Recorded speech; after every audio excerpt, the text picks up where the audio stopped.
ഇന്നലെ രാവിലെ 10 മണിക്ക് മുഖ്യമന്ത്രിയുമായി ഞാൻ നേരിട്ട് പോയി അതിനുവേണ്ടി തിരുവനന്തപുരത്ത് പോയി അദ്ദേഹത്തെ കണ്ടു, സംസാരിച്ചു, പരിശോധിച്ച് ഇന്ന് തന്നെ നടപടി സ്വീകരിക്കാമെന്ന് പറഞ്ഞു. ഒന്നും ചെയ്തില്ല.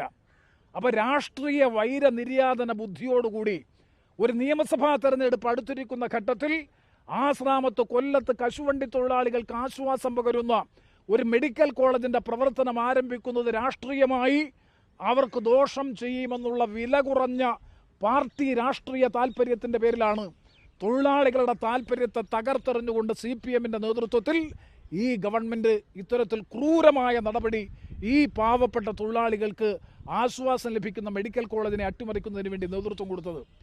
പാരിപ്പള്ളി മെഡിക്കൽ കോളേജ് ആരംഭിച്ചപ്പോൾ, ഇടുക്കി മെഡിക്കൽ കോളേജ് ആരംഭിച്ചപ്പോൾ, കേരളത്തിലുള്ള എല്ലാ മെഡിക്കൽ കോളേജുകളും ആരംഭിക്കുമ്പോൾ എസൻഷ്യാലിറ്റി സർട്ടിഫിക്കറ്റ് കൊടുക്കുന്ന സമയത്ത് ഒരു ഘട്ടത്തിൽ പോലും ഈ പറയുന്ന മുഴുവൻ ലാൻഡും ഫാക്കൽറ്റിയെയും അപ്പോയിന്റ് ചെയ്തിട്ടല്ല. അത് പിന്നീട് ചെയ്യേണ്ട കാര്യമാണ്. എസൻഷ്യാലിറ്റി സർട്ടിഫിക്കറ്റ് കൊടുക്കുന്നത് ഒരു പൊതു നിർദ്ദേശം സമർപ്പിക്കുക എന്നുള്ളത് മാത്രമാണ്. മാത്രമല്ല 100% ഇൻവെസ്റ്റ്മെൻറ്റ് കേന്ദ്ര ഗവൺമെൻറ്റിൻ്റേത്, ESI കോർപ്പറേഷൻ്റെ ഇൻവെസ്റ്റ്മെൻറ്റ്. സംസ്ഥാന ഗവൺമെൻറ് ഒരു നയാ പൈസയുടെ പോലും ധനബാധ്യത വരാത്ത ഒരു പദ്ധതി.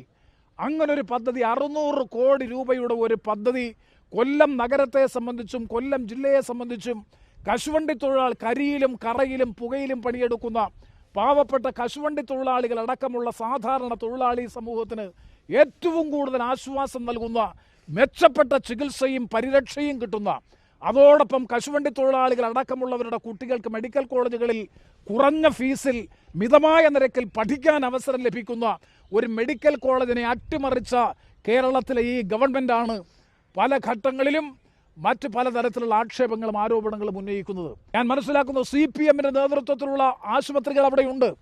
പാരിപ്പള്ളി ESI മെഡിക്കൽ കോളേജ് ഒരിക്കൽ നേരത്തെ മെഡിക്കൽ കോളേജായി അതിനെ ഉയർത്തുന്നതുമായി ബന്ധപ്പെട്ട പ്രശ്നങ്ങൾ വന്നപ്പോഴും സമാന സ്വഭാവത്തിലുള്ള തടസ്സങ്ങൾ നേരിട്ടു. അതിൻ്റെ ഒന്നും വിശദാംശങ്ങളിലേക്ക് ഞാൻ പോകുന്നില്ല. ഗവൺമെൻറ് ഈ കാര്യത്തിൽ മറുപടി പറയട്ടെ. ഞാൻ ആവർത്തിച്ച് പറയുന്നു, ഇത് ഒരു തരത്തിലും പ്രധാനമന്ത്രിയുടെ ഓഫീസ്, ലേബർ മന്ത്രിയുടെ ഓഫീസ്, എല്ലാ തലങ്ങളിലും ESI ഡയറക്ടർ ജനറൽ അടക്കം എല്ലാവരും നിരവധി വട്ടം, നിരവധി പ്രാവശ്യം ബഹുമാനപ്പെട്ട മുഖ്യമന്ത്രി അടക്കമുള്ളവരുമായി, അതുപോലെ മന്ത്രിമാരുമായി, അവിടുത്തെ 2 മന്ത്രിമാരെയും ഞാൻ നേരിൽ കണ്ടു, സംസാരിച്ചു പല ഘട്ടങ്ങളിലായി.